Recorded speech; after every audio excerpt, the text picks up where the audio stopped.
और अब खबरें देख लेते हैं विस्तार से। अब सबसे पहले बात कर लेते हैं सरकारी बाबुओं की। सरकारी बाबुओं के बारे में कहावत है कि 12 बजे लेट नहीं और 2 बजे तक भेंट नहीं। यही हाल है झारखंड मंत्रालय का। झारखंड मंत्रालय में सचिव स्तर के अधिकारी भी समय पर दफ्तर नहीं पहुंचते। झारखंड मंत्रालय का समय सुबह 10 बजे से शाम 6 बजे तक का है, लेकिन कोई बड़ा अधिकारी समय पर दफ्तर नहीं पहुंचता। सप्ताह का पहला दिन है, लेकिन अधिकारी लेट पहुंचे। झारखंड मंत्रालय में क्या कुछ तस्वीर आज देखने को मिली, इसकी पड़ताल की हमारे संवाददाता अविनाश कुमार ने। इस वक्त मुख्य सचिव हमारे सर देखिए मुख्य सचिव हैं और इस वक्त अगर हम समय देखें 10:31 हुए हैं और सबसे पहले अगर झारखंड मंत्रालय पहुंचने वाले कोई अधिकारी हैं तो वो सुखदेव सिंह हैं, राज्य के मुख्य सचिव। और इससे पहले भी अगर हम बात करें, सबसे पहले अगर अधिकारी झारखंड मंत्रालय पहुंचते हैं तो मुख्य सचिव ही होते हैं और सबसे देर से जाने वाले अगर कोई अधिकारी हैं तो वो भी मुख्य सचिव ही होते हैं। और हम इसकी पड़ताल कर रहे हैं कि सरकारी अधिकारी झारखंड मंत्रालय में कितने बजे दफ्तर पहुंचते हैं। और हमने पहली जो तस्वीर अपने कैमरे में कैद की है वो मुख्य सचिव की है। एक अच्छी बात कि राज्य का मुख्य सचिव सबसे पहले अपने दफ्तर पहुंचता है और दूसरे जो अधिकारी हैं, जो उनके अधीनस्थ काम करने वाले अधिकारी हैं, वो उनके बाद आते हैं। ये है झारखंड में सरकारी बाबुओं की लेट लतीफी की सबसे बड़ी तस्वीर और सबसे चौंकाने वाली तस्वीर। समय पर आना है और सबको। अभी तो बायोमेट्रिक अटेंडेंस नहीं चल रहा है, लेकिन जैसे ये कोरोना काल खत्म हो जाएगा तो फिर उसके बाद से बायोमेट्रिक अटेंडेंस भी शुरू हो जाएगा। नहीं लगता सर कि तब इसका वो भेजा फायदा भी उठा रहे हैं कि लोग अधिकारी चाहे वो कर्मचारी हो समय पर नहीं। हाँ, हो सकता है कुछ केसेस में ऐसा उठा रहे हो। और वैसे जो भी सरकारी कामकाज है वो तो सुचारू रूप से चल रहा है, लेकिन कुछ केसेस ऐसे हो सकते हैं। विभाग इन्हीं के जिम्मे है। 10:55 हुए हैं और उन्होंने सही कहा कि कुछ ऐसे मामले हो सकते हैं जिसमें अधिकारी समय पर नहीं आते हों, लेकिन समय पर आना बहुत जरूरी है, क्योंकि अगर आप समय पर नहीं आएंगे तो जो सरकारी कार्य हैं, जो सरकारी फाइलें हैं, वो उनका निपटारा समय पर नहीं हो सकता है। तो ये मैं नहीं बता सकता। देखिए ये सुनील कुमार हैं। 10:56 हुए हैं इस वक्त और इस वक्त कार्मिक सचिव के बाद सुनील कुमार यहाँ पहुंचे हैं, भवन निर्माण सचिव हैं और उन्होंने कैमरे पर कुछ भी नहीं कहा। अभी मैं नहीं इस बारे में कुछ कह सकता हूं, लेकिन यही सच्चाई है। और एक एक करके आप देखेंगे कि जितने भी अधिकारी हैं वो मुख्य सचिव के बाद पहुंच रहे हैं। सबसे पहले अगर कोई बड़ा अधिकारी झारखंड मंत्रालय में पहुंचने वाला है तो वो हैं राज्य के मुख्य सचिव सुखदेव सिंह।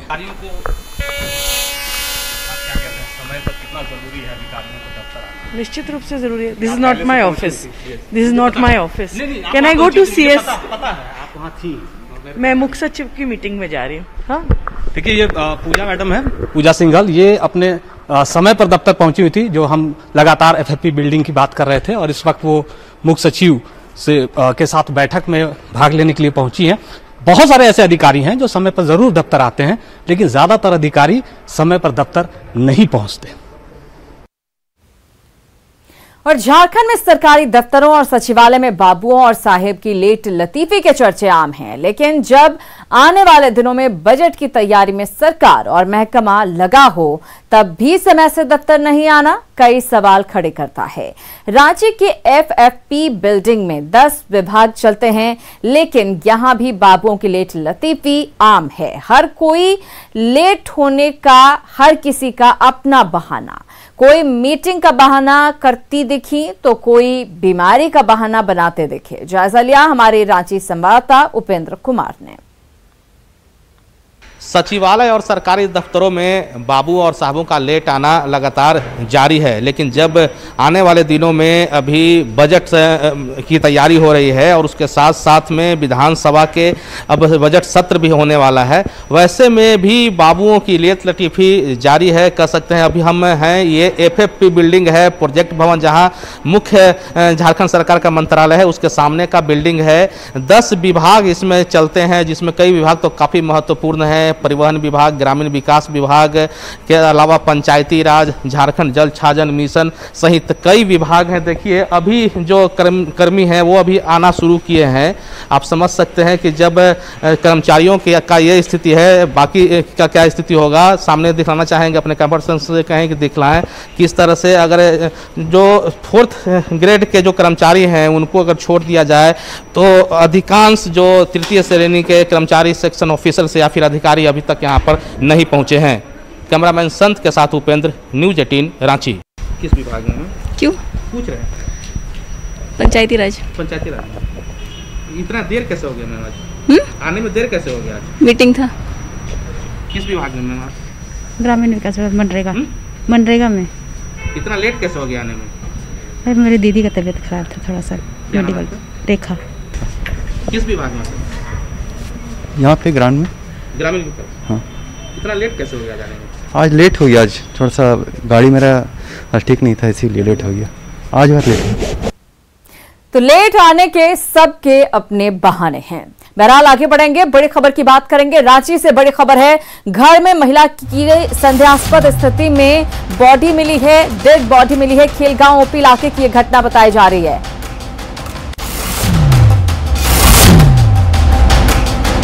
तो घर में महिला का संदेहास्पद स्थिति में शव बरामद किया गया है। रांची में खेलगांव ओपी इलाके की यह घटना बताई जा रही है। मृतक महिला का पति फरार बताया जा रहा है। हत्या है या फिर खुदकुशी है, दोनों ही एंगल से मामले की जांच की जा रही है।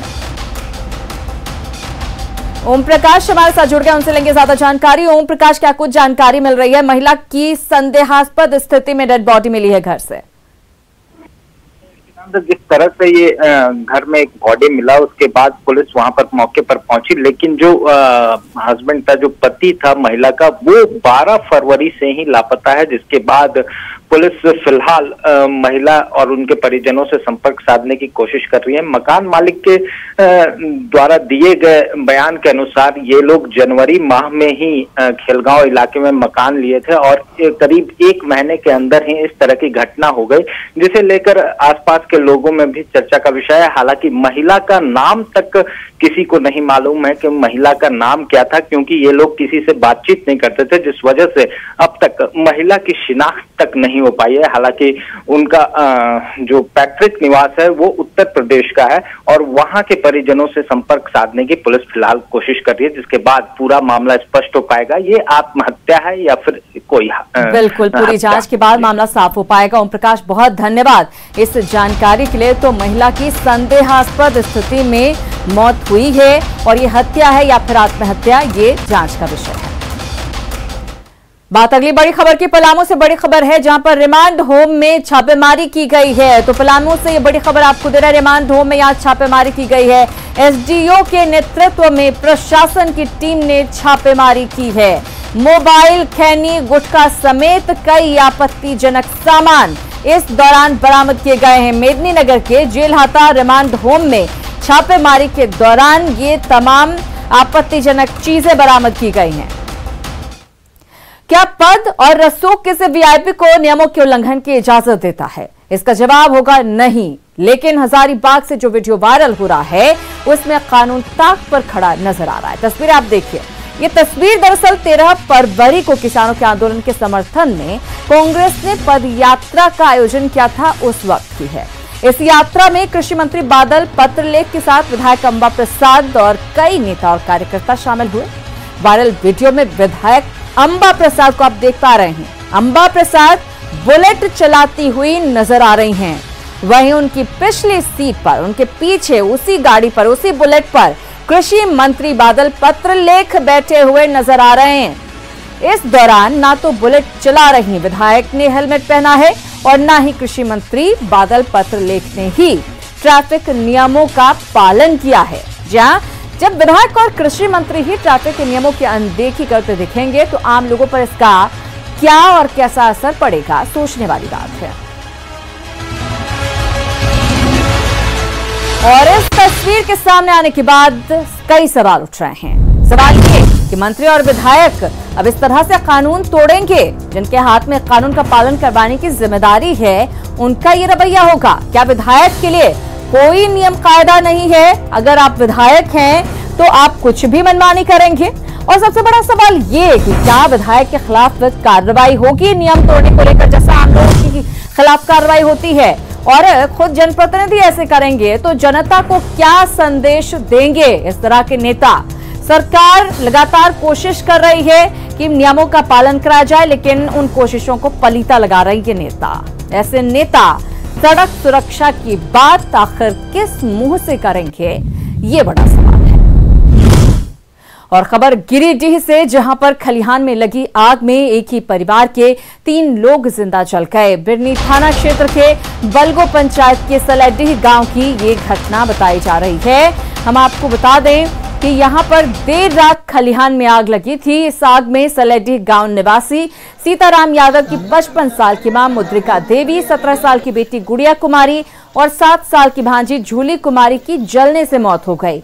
बताया जा रहा है कि तीनों फूस से बनी झोपड़ी में सोई हुई थीं और उसमें ठंड से बचने के लिए बोरसी में अलाव जलाकर रखा गया था। अचानक देर रात लगी आग में पूरी झोपड़ी जलकर खाक हो गई। जब तक ग्रामीण वहां पर पहुंचते तब तक तीनों की झुलसने की वजह से मौत हो चुकी थी।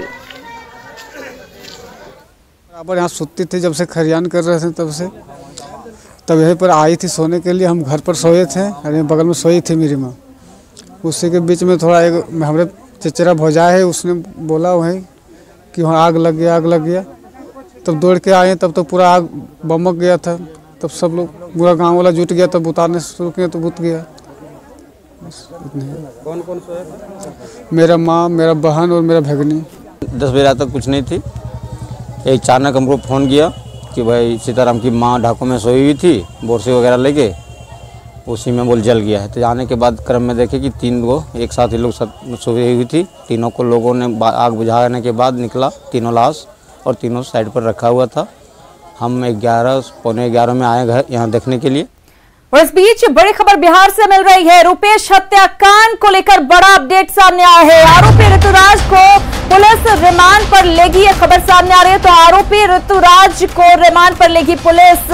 ऋतुराज को 3 दिनों की रिमांड पर लिया जाएगा। कोर्ट ने 3 दिनों की रिमांड की मंजूरी दे दी है। हम आपको बता दें, बीते दिनों इंडिगो के स्टेशन मैनेजर रुपेश की हत्या कर दी गई थी, घर के बिल्कुल सामने गोली मारकर। और जो आरोपी है ऋतुराज, अब 3 दिनों की रिमांड पर पुलिस लेगी और पूछताछ करेगी। कोर्ट की तरफ से ऑर्डर मिल चुका है, मंजूरी मिल चुकी है। 3 दिनों की रिमांड पर पुलिस लेगी और पूछताछ करेगी। कुछ पलों का इंतजार कीजिए, फौरन लौट रहे हैं कुछ और खबरों के साथ।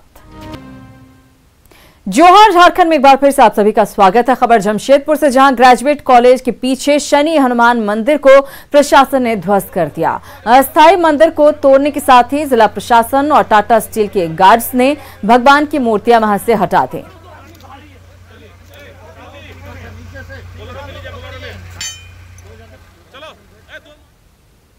एक जीनियस की पहचान छोटी उम्र से ही हो जाती है। इन्होंने अपना कमाल छोटी उम्र से ही दिखाना शुरू कर दिया। नेटवर्क 18 की इस खास पहल में ऐसे ही कुछ जीनियस से आपको रूबरू कराएंगे। बायजूस यंग जीनियस में पिछले हफ्ते आप मिले 3 नंबरों के जादूगर से। इनका उत्साह बढ़ाया सुहाली खान ने। आइए देखते हैं उसी की एक झलक।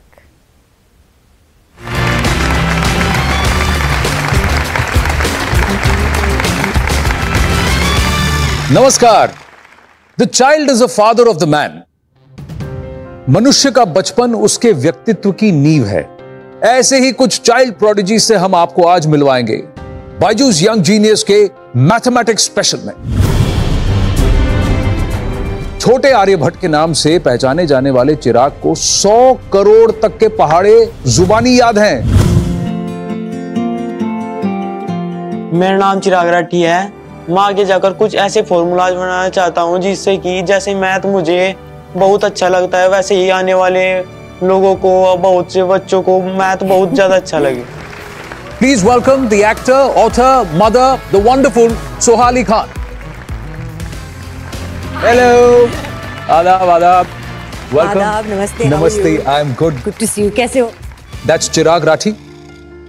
अब चिराग जो है ये एंजॉयज मैथ्स। मैं आपसे जानना चाहता हूं कि आप मेरे जैसे थे जिनको मैथ से डर लगता था, I have to tell you, मैं A ग्रेड स्टूडेंट हूँ, सब जानते हैं, बहुत पढ़ाकू थी मैं स्कूल में, but maths was my weakest subject.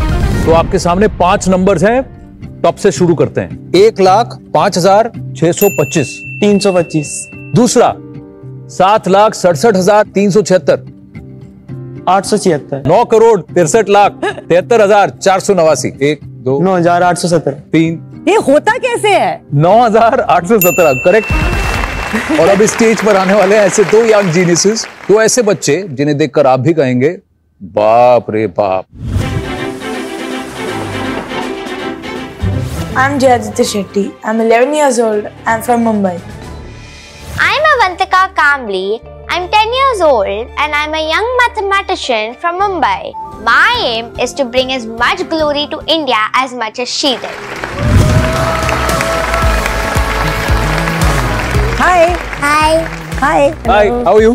I'm fine. How are you? I'm a little worried about your hair. Now I'm really nervous. I'm feeling nervous. I don't know why I'm feeling nervous. Yeah, I just feel like I'm in the presence of like geniuses. एक बात बताओ आप, maths के अलावा आप क्या क्या करते हो? मैथ्स के अलावा मैं वायलिन प्ले करती हूँ, मैं क्यूब करती हूँ। Rubik's cube? हाँ। आपको क्या करना है? ये रूबिक्स क्यूब पकड़िए या हुला हुप या दोनों? दोनों।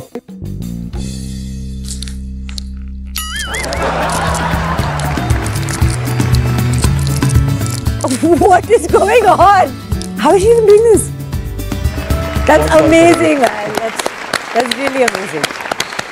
I'm just wowed. हाँ? किसको देना है? चॉइस है, तो रूबिक्स क्यूब या हुला हुप। अटेम्प्ट करना चाहेंगी?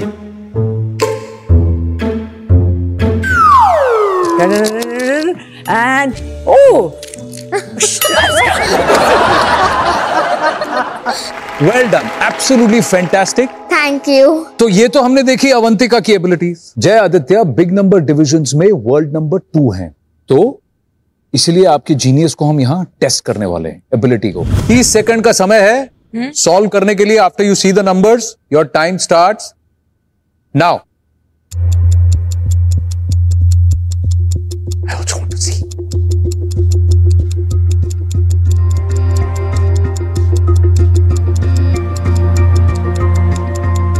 फैंटास्टिक। चलिए आपके आंसर्स चेक करते हैं। जय आप बैठिए। 96,831 96,831 वेल डन जीनियस, बहुत बढ़िया। That is just amazing. It's beyond like that's what I'm saying कि आप, मुझे लगता है जो लोग मैथ्स ऐसे कर सकते हैं, mental maths, division, it's a special skill. We're all incredibly proud of you.